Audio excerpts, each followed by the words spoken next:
You are looking at Julian's pronunciation guide, where we look at how to pronounce better some of the most mispronounced words in the world, like this other curious word. But how do you say what you're looking for today? Let's learn once and for all how to pronounce this word correctly in English. British English pronunciation first. How to pronounce in the UK: agitated. Agitated.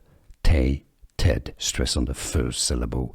Agitated. Now in American English, in the United States, the US pronunciation is generally as agitated. Agitated with a flap T that sounds like a D.